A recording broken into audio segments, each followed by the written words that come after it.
Hello guys, क्या आपको पता है आर्क आदिल भाई कैसे वीडियो में साउंड इफेक्ट डालते हैं? उसी इफेक्ट को बताएंगे। क्रोम ब्राउज़र खोल लेना है, उसके बाद आपको सर्च करना है memes.co.in। चलिए हम उन्हें सर्च करते हैं। देखिए इस पे co.in सर्च हो गया। उसके बाद आपको ऐसा इंटरफेस खुलेगा। उसके बाद ऊपर जो मीम्स का लिंक दिया है उस पर क्लिक करेंगे और देखिए बहुत सारे मीम्स दिखाई दे रहे हैं और नीचे स्क्रॉल करेंगे, बहुत सारे मीम्स दिखाई आपको देंगे। देखिए हम कैसे स्क्रॉल कर रहे हैं। उसके बाद देखिए कैसा कैसा मीम्स दिखाई दे रहा है आपको, जो वीडियो के हर यूट्यूबर लगाते हैं। नीचे आपको ये देखिए नरेंद्र मोदी जो ऊपर जा रहे हैं, उन्हीं को हम आपको सुनाकर दिखा रहे हैं। चलिए इसे प्ले करके दिखाते हैं कैसे नरेंद्र मोदी बोल रहे हैं।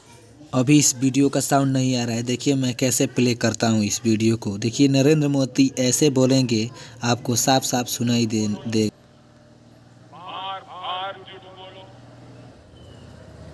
जो भी बोल सकते हैं सब झूठ बोलो, जहां भी बोल सकते हैं झूठ बोलो, जितनी बार बोल सकते हैं झूठ बोलो, किसी भी विषय पर बोलो तो सिर्फ और सिर्फ झूठ बोलो। चलिए नीचे एक ही स्क्रॉल करते काम, हैं। देखिए नीचे झूठ स्क्रॉल करने बोलो, पे ये रेड झूठ कलर बोलो, डाउनलोड ना हो, वहाँ से आप डाउनलोड भी बार कर बार सकते हैं। बोलो, उसके बाद बार बार चैनल बोलो, को बार बार सब्सक्राइब करें और हर वीडियो को जगह पे लाइक करें। बोलो।